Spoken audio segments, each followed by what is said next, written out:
Hello guys, welcome back to my channel Nightingale classes for nurses. आज हम पढ़ेंगे bio psycho social aspects of health and illness. इसमें हम क्या पढ़ेंगे? सबसे पहले टॉपिक के बारे में जानते हैं। बायो मतलब होता है लिविंग ऑर्गेनिजम्स के अंदर। साइको सोशल एस्पेक्ट्स में हम डील करेंगे लिविंग ऑर्गेनिजम्स में क्या क्या फिजिकल चेंजेस, बायोलॉजिकल चेंजेस कैसे ह्यूमन बींग्स पे इफेक्ट डालना है और उसको हमें कैसे कंट्रोल करना है। जो जो चीजें अफेक्ट डाल रही हैं, अगर हम उन्हीं चीजों को रोक लेंगे तो क्या हो जाएगा? बायो साइको सोशल एस्पेक्ट्स क्या हो जाएंगे? इलनेस के कम हो जाएंगे और रिड्यूस कर सकते हैं, उन बिहेवियर को चेंज कर सकते हैं हम। तो बायो साइको सोशल को हम अगर डिटेल में पढ़ें तो ये क्या है? Physical, social, cultural and psychological factors interact dynamically and have an important influence on patient. ये क्या है? एक तरीके से बहुत सारी चीजों को साथ में लेके चल रहा है। डायनेमिकली मतलब डिफरेंट क्राइटेरिया आ रहा है इसके अंदर, physically, socially, culturally and psychological factor. Physical की बात करें हम बॉडी से रिलेटेड, सोशल की बात करें सोसाइटी में जो जिस चीजों से वो डील कर रहा है, कोपिंग करने के लिए देख रहा है, वो सारा आएगा सोशल में। Cultural factor should be related to the religious और the beliefs and psychological factor related to the mind. तो इसमें कैसे वो इंटरेक्ट कर रहा है, कौन कौन सी चीजें उसको इन्फ्लुएंस कर रही हैं, तो वो सारी चीजें हम पढ़ेंगे। इसमें सबसे पहले आता है बायोलॉजिकल फैक्टर। तो बायोलॉजिकल फैक्टर्स के अंदर जो एक पेशेंट, जो भी एक इल पर्सन है, तो उसका बिहेवियर किसकी वजह से चेंज हो सकता है? Infectious agent. अब इसमें इन्फेक्शियस एजेंट हमारा कौन सा होगा? इन्फेक्शियस एजेंट इसमें हमारा हो सकता है pathogen, micro organisms, virus, bacteria, जो क्या है हमारे इन्फेक्शियस एजेंट। जब ये एक ह्यूमन बॉडी में जाएगा तो ये क्या करेगा? उसमें डिसीज कॉज करेगा। नेक्स्ट आता है एनवायरमेंटल टॉक्सिन्स। एनवायरमेंटल टॉक्सिन्स क्या होते हैं? हमारे एनवायरमेंट में ऐसे बहुत सारी चीजें हैं, जैसे कि पॉल्यूशन हो गया, पॉल्यूटेंट्स हो गए, जो एनिमल्स से फर होते हैं, किसी को उनसे एलर्जी होती है। पॉल्यूशन में किसी को क्या हो जाता है? पॉल्यूशन में वो ऑक्सीजन नहीं प्रॉपर्ली ले पाते हैं, इतना ज्यादा पॉल्यूशन होता जा रहा है, तो वो भी क्या है? एनवायरमेंटल टॉक्सिन है, जो अगर एक ह्यूमन बॉडी के अंदर जाएगा तो वो क्या करेगा? उसकी बॉडी से डील नहीं कर पाती है, तो वो क्या कॉज करेगी? फंक्शनिंग को इम्प्रॉपर कर देगी। नेक्स्ट आता है जेनेटिक फैक्टर भी हमारा बायोलॉजिकल में हम ये फैक्टर्स क्यों कर रहे हैं कि मेनली किसको कॉज कर रहे हैं? लिविंग ऑर्गेनिजम्स पे इफेक्ट डाल रहे हैं। अब जेनेटिक कैसे बोल सकते हैं? जब जेनेटिक मतलब हमें जो बर्थ से ही है, बाय बर्थ जो हमें अपने पेरेंट्स से ही मिला है, तो जेनेटिकली कैसे बोल सकते हैं? जब कोई भी पर्सन है तो उसके फादर या मदर में से किसी को भी अगर प्रॉब्लम थी पहले, तो हो सकता है कि वो हेरिडिटरी चली आ रही हो। तो क्या हो सकता है? जेनेटिकली हमें क्रोमोसोम्स मिलते हैं 23 फादर से, 23 मदर से, टोटल नंबर ऑफ क्रोमोसोम्स 46। तो अगर उन जेनेटिक मटेरियल में कोई अच्छे से प्रॉपर्ली नहीं बन पाया है, कोई भी दिक्कत हो रही है, तो उसके फंक्शनिंग प्रॉपर हो जाते हैं। तो ये हमारा किसके अंदर आता है? जेनेटिक मींस इसमें बायोलॉजिकल फैक्टर्स के अंदर इंक्लूड होता है, क्योंकि मेनली किसको फॉर्म कर रहा है ना? लिविंग ऑर्गेनिजम्स की फिजिकल बॉडी को इफेक्ट कर रहा है। नेक्स्ट आता है फिजियोलॉजिकल रिएक्टिविटी। फिजियोलॉजिकल रिएक्टिविटी, अब बेसिकली अगर हम इन्फेक्शियस एजेंट की बात करी, हमने एनवायरमेंट की बात करी, जेनेटिक की बात करी, तो ये तीनों अगर हम मिलाकर देखें तो ये फिजियोलॉजिकल रिएक्टिविटी भी तो हमें देखने को मिलेगी। बात करते हैं, कोई भी इन्फेक्शन हमारी बॉडी में गया, एंटर हो गया, तो क्या होगा आपको? अगर आपकी इम्यूनिटी उसे फाइट नहीं कर पाती है तो वो क्या कॉज करेगा? कोई ना कोई साइन एंड सिम्टम शो करेगा। वीकनेस हो सकती है, हेडेक हो सकता है, फीवर देखने को मिल सकता है। नेक्स्ट आता है एनवायरमेंटल टॉक्सिन। पॉल्यूटेंट की बात करें, अगर पॉल्यूशन की बात करें तो क्या होता है ना, किसी किसी को पॉल्यूशन से एलर्जी होती है, किसी किसी को बहुत ज्यादा एनिमल्स के जो फर होते हैं वो छींके आने लगती है, नोजिया वोमिटिंग होने लगता है। तो ये कैसे है? एनवायरमेंटल टॉक्सिन जो एक ह्यूमन की फंक्शनिंग को इम्प्रॉपर करते हैं।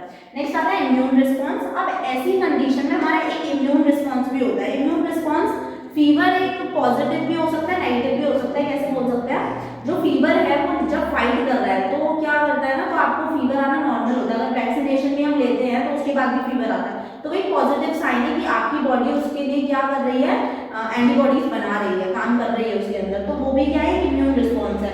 जब इन्फेक्शन एंटर होगा, एनवायरमेंट से रिलेटेड अगर कोई इन्फेक्शन एंटर हो रहा है ह्यूमन बीइंग में, या फिर जेनेटिकली कॉज हो रहा है, या फिर फिजियोलॉजिकल रिएक्टिविटी में कोई दिक्कत आ रही है, तो इम्यून रिस्पॉन्स अपने आप ही चेंज हो जाता है। तो इन्हीं बायोलॉजिकल फैक्टर्स को अगर देखें ह्यूमन बीइंग में, अगर हम इन चीजों को ही कैच कर लेंगे तो एक ह्यूमन बीइंग कभी फिजिकली बीमार होगा ही नहीं। अगर हम इन चीजों को अगर पहले से ही जानते होंगे तो हम अपनी लाइफ को क्या कर सकते हैं? अच्छे से प्रमोट, प्रिवेंट कर सकते हैं पहले से ही सारी चीजों को।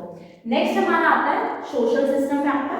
सोशल सिस्टम फैक्टर में हम क्या करते हैं? सोशल सिस्टम फैक्टर में हमें सोसाइटी को क्या करना पड़ता है? गाइड करना अवॉइड करनी है, हमें गाइड करना है इन्फेक्शियस एजेंट के बारे में, पैथो माइक्रो ऑर्गेनिजम्स ये सब हमारे सराउंडिंग में प्रेजेंट होते हैं, आपको हैंड वॉशिंग करनी है, मास्क पहनना है, इन्वायरमेंटल फैक्टर में पॉल्यूशन कम करना है, तो उनके रिगार्डिंग हमें उनको हेल्थ एजुकेशन देनी है। नेक्स्ट हमारा था पॉल्यूशन कंट्रोल भी, हम उससे रिगार्डिंग हेल्थ एजुकेशन में पॉल्यूशन से रिगार्डिंग भी दे सकते हैं, तो इन्फेक्शियस एजेंट रुक जाएगा वहीं पर ही जाकर। नेक्स्ट सैनिटेशन, हैंड वॉशिंग जो मैंने अभी भी बताया, तो वो भी हम क्या कर सकते हैं, इसमें ह्यूमन बीइंग्स को अफेक्ट होने से रोक सकते हैं। नेक्स्ट आता है मेडिकल केयर। मेडिकल केयर जब आती है जब आप साइन और सिम्टम्स के अंदर आ चुके हैं प्लस वो क्योर नहीं हो पा रहे हैं, तो आपको एक मेडिकल केयर की जरूरत होती है, जिसमें आपको हेल्थ केयर प्रोफेशनल की नीड है, जिसमें आप क्या कर सकें, मेडिकल प्रोवाइड करें मेडिकल केयर, जिसमें आपको मेडिकेशन की रिक्वायर्ड होती है, जिसमें अगर कोई इलनेस कॉज हो रही है तो वो बिना मेडिसिन के नहीं जाएगी, क्योंकि आपका इम्यून सिस्टम उससे लड़ नहीं पा रहा, तो आपको क्या करना पड़ेगा, उस टाइम पे मेडिकल केयर लेनी पड़ेगी, ताकि वो क्रॉनिक वे में नहीं, लंबे टाइम के लिए ना चला जाए, वो क्रॉनिक ही नहीं, हमें इसको एक्यूट में ही रोक देना है, ताकि हमारी हेल्थ अच्छे की तरफ जाए, इलनेस की तरफ नहीं जाए, वेलनेस की तरफ जाए। नेक्स्ट हमारा आता है साइकोलॉजिकल बिहेवियर फैक्टर। अब जो साइकोलॉजिकल है वो मेनली मैंने बताया था कि अगर कोई भी फिजिकल कंडीशन है, कोई भी अगर फिजिकल कंडीशन है, या ये जितनी भी हमने बायोलॉजिकल फैक्टर में जो कंडीशन पढ़ी है, इन सारी चीजों से हमारे मेंटल स्ट्रेस, मतलब हम लोग क्या करते हैं, अगर हमें कोई फिजिकली अगर हम बीमार है, तो अगर हमें नॉर्मल फीवर भी आता है तो हमारा चीजों में, पढ़ाई में या किसी भी चीज में मन नहीं करता, हम कंसंट्रेट नहीं कर पाते अच्छे से, तो वो क्या कॉज कर रहा है ना, कि स्ट्रेस कॉज करता है, जिसकी वजह से आपको क्या होता है, नहीं अब मुझसे नहीं होगा, बहुत ज्यादा पेन हो रहा है, मैं नहीं पढ़ पाऊंगी, तो वो लॉस भी हुआ, प्लस आपको कंसंट्रेशन भी नहीं है, प्लस क्या हुआ, आपको स्ट्रेस हो रहा है। स्ट्रेस मतलब आपका माइंड एक ऐसी स्टेट में नहीं है ताकि आप चीजों से कोप अप कर पाए। तो अगर साइकोलॉजिकल बिहेवियर कैसे चेंज हो सकता है, ये सारी कंडीशन अगर हमें देखने को मिल रही है, तो साइकोलॉजिकल बिहेवियर भी क्या होगा, आपका इफेक्ट करेगी, आप उससे कोपिंग। अब मेनली क्या होता है ना, हमारे को जब कोई भी इंफेक्शन होता है या कोई भी चीज हमें ऑफर होती है, तो हमें उसके रिगार्डिंग हमें क्या करना होता है, अंदर से सेल्फ इंडिपेंडेंसली हमें क्या होना चाहिए, हम ठीक हो जाएंगे, वो एक पॉजिटिव वे में लेकर चलना है, तो आप जल्दी क्या कर सकते हैं, कोप अप कर सकते हैं, डील कर सकते हैं उससे प्रॉपर्ली। नेक्स्ट आता है हमारा पर्सनैलिटी। पर्सनैलिटी कैसे करेंगे, अब पर्सनैलिटी क्या हो रहा है ना, मेनली अगर आपको साइकोलॉजिकल बिहेवियर चेंज हो रहा है, तो आपकी पर्सनैलिटी में एक चेंजेस देखने को मिलते हैं, आप जैसे नॉर्मली टॉक करते हैं वैसे नहीं करते हैं, सोचते हैं आप आइसोलेट ज्यादा रहे, बातें कम करते हैं, मतलब ज्यादा फ्रेंड सर्कल में नहीं बैठते हैं, तो उससे आपको मेनली पर्सनैलिटी भी सामने शो होती है, और सामने वाला भी क्या समझने लगता है, वो आपको उस टाइम पे नहीं समझेगा, बाद में अगर आप उसे बताएंगे मेरी तबीयत खराब थी तब ये, तो वो चीज बाद में हो सकता है, पर उस टाइम पे क्या होगा ना, वो आपको एक नेगेटिव उसमें रखेगा, और आपकी पर्सनैलिटी बिहेवियर चेंज हो रहा है, क्योंकि इलनेस हुई तो आपका बिहेवियर चेंज हुआ, जिसकी वजह से आपकी पर्सनैलिटी भी क्या शो हो सकती है, हो सकता है वॉयलेंस में आ जाए, थोड़ा एंगर शो करे, तो ये की सारी हमारी पर्सनैलिटी में आती है। नेक्स्ट होता है हेल्थ रिलेटेड हैबिट्स। फर्स्ट बात है, अगर हम बायोलॉजिकल फैक्टर्स की बात कर रहे हैं, सोशल की बात कर रहे हैं, तो हेल्थ रिलेटेड जो हैबिट्स हैं हमें उन्हें चेंज करना होगा। जैसे कि एक पेशेंट है, वो स्मोकिंग करता है और उसे पता है कि उसे कार्डियक की प्रॉब्लम है, मतलब उसे हार्ट में कोई दिक्कत है, सांस लेने में दिक्कत है, अगर वो रेगुलरली वो स्मोकिंग करता जा रहा है, तो आपको उस हैबिट को वहीं पर रोक देना है, ताकि वो क्या नहीं करे, आपको उसे प्रमोट करना है, मोटिवेट करना है कि आपको स्मोकिंग से थोड़ी देर के लिए तो अवॉइड करनी पड़ेगी, हमें पता है आप नहीं छोड़ सकते, पर आपको थोड़े टाइम के लिए क्या करना पड़ेगा, उसे अवॉइड करना पड़ेगा, आपको अपनी हेल्थ से रिलेटेड हैबिट्स को थोड़ा चेंज करना पड़ेगा। बोल सकते हैं अगर आप सैनिटेशन नहीं करते हैं, रेगुलर प्रॉपर अच्छे से अपने आप को मेंटेन नहीं करते, ग्रूमिंग नहीं करते हैं, तो आपको क्या करना है, आपको अपनी हेल्थ रिलेटेड हैबिट्स को अगर आप चेंज कर लेंगे, तो आपकी फिजिकल, सोशल, मेंटल तीनों चीजें क्या रहती हैं, अच्छी रहती है। Next, reaction to illness. अब कोई भी आपके अगर मेंटली अगर आपको साइकोलॉजिकल बिहेवियर में चेंज आता है, तो आपको जो इलनेस के रिगार्डिंग रिएक्शन होता है ना, that should be violence, anger, उसमें निकल के आता है, और वो क्या कर सकता है, सामने वाले से आपको आपके रिलेशनशिप्स को डिस्क्रिमिनेट, मतलब एक तरीके से दूर भागते हैं कि ये तो कुछ ज्यादा हो गया है, मतलब ये बोल सकते हैं कि अगर आप किसी पे डिपेंड होगा ना, आप फैमिली पर भी डिपेंड है, तो सारी चीजें क्या आपको भी ऐसा लगता है कि मैं परेशान कर रहा हूँ, तो मुझे ये चीजें नहीं करनी चाहिए, मेरे को मतलब उस चीज में आपको क्या करना है, खुद को सेल्फ मोटिवेट करना है अपनी हेल्थ के रिगार्डिंग। इलनेस है पर वो ठीक हो सकती है, उसको पॉजिटिव वे में लेके चलेंगे, तो आप रिएक्ट नहीं करेंगे उन चीजों पे।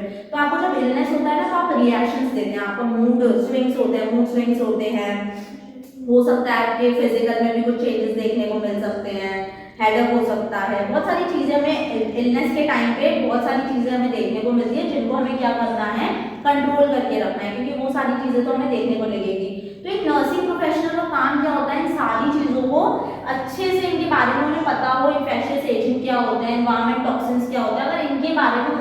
होगा तभी वो क्या कर पाएगी, एक इल पर्सन को बिहेवियर चेंज में, फिजियोलॉजिकल चेंजेस में प्लस सोशल सिस्टम को चेंज करने में क्या कर पाएंगी, इंप्रूवमेंट दिखा पाएंगी, स्किलफुल चीजों को अप्लाई कर पाएंगी। नेक्स्ट हम आते हैं, तो अभी हमने पढ़ा ना bio psycho social aspects of health and illness. अब मैं इसको थोड़ा ब्रीफ में आप लोगों को बता देती हूँ। तो जो चीजें अभी हमने पढ़ी थी बायो साइको सोशल एस्पेक्ट्स में, तो वही चीजें हमें इलनेस कॉज कर रही हैं, और अगर हम उन्हीं चीजों को कंट्रोल करेंगे तो हम अपनी हेल्थ को अच्छा बना सकते हैं। तो बायोलॉजिकल फैक्टर्स में हमने सबसे पहले पढ़ा था इन्फेक्शियस एजेंट, जिसका एग्जाम्पल है पैथोजेंस, एनवायरमेंटल टॉक्सिन, जिसका एग्जाम्पल है पॉल्यूशन, जेनेटिक मतलब जीन्स जो हमारे फादर और मदर्स से जो हमें मिलते हैं 23 टोटल नंबर ऑफ 46, तो उन जीन्स का जब मतलब जब बन रहे होते हैं तो उसमें क्या हो जाता है, एबनॉर्मलिटी आ जाती है, जिसकी वजह से हमें ये सारी चीजें देखने को मिल रही है। नेक्स्ट हमारा आता है फिजियोलॉजिकल मतलब आपको कोई डिजीज कंडीशन है जिसकी वजह से आपकी बायोलॉजिकल कंडीशन क्या कर रही है, इफेक्ट डाल रही है। नेक्स्ट आता है इम्यून रिस्पॉन्स, जिसमें हमने पढ़ा था फीवर। इम्यून रिस्पॉन्स, फीवर क्या होता है ना, नॉर्मली आप वैक्सीनेशन लेते हैं तो वो भी पॉजिटिव साइन होता है, तो फीवर आना अच्छा होता है, उसमें पॉजिटिव दे रहा है। तो इम्यून रिस्पॉन्स का एग्जांपल है फीवर। ये हमारे किसके अंदर आते हैं, बायोलॉजिकल फैक्टर्स के अंदर। नेक्स्ट आता है हमारा social system factors. Social system factors के अंदर है हमें सोशल सपोर्ट प्रोवाइड करना है। सोशल सपोर्ट अगर नहीं है तो भी एक क्या फैक्टर कॉज होगा ना, कि वो इलनेस क्या होगी, बढ़ती जाएगी। नेक्स्ट होता है हमें हेल्थ एजुकेशन प्रोवाइड करनी है। बोल सकते हैं बायोलॉजिकल फैक्टर्स की अगर हमें प्रॉपर नॉलेज है तो उसके रिगार्डिंग में हम हेल्थ एजुकेशन दे सकते हैं। पॉल्यूशन कंट्रोल करना है, सैनिटेशन फॉलो करना है, मेडिकल केयर प्रोवाइड करनी है as given by the health care professionals. Consult कर सकते हैं आप डॉक्टर से। नेक्स्ट आता है हमारा साइकोलॉजिकल बिहेवियर फैक्टर। इसमें हमें स्ट्रेस से कोप अप करना होता है। जो भी स्ट्रेस, जो भी बिहेवियर इलनेस कॉज कर रही है, फिजियोलॉजिकल हो, बायोलॉजिकल हो, उन कंडीशन को हमें क्या करना है, हटा देना है, ताकि इलनेस बढ़े नहीं। पर्सनैलिटी में जो चेंजेस आ रहे हैं उन्हें भी क्या करना है, हटाने की कोशिश करनी है, डेवलप्ड करना है। हमें अपने आप को डिसीज से लड़ने के लिए, इलनेस जो कॉज कर रहा है उससे फाइट करने के लिए।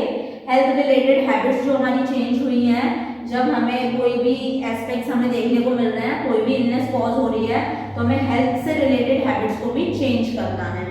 रिएक्शन टू इलनेस, जब आप इल पड़ते हैं तो बहुत सारे रिएक्शंस निकल जाते हैं, जैसे एंगर, वायलेंस, तो उन सारी चीज़ों को भी आपको क्या करना है, उनसे डील करना है।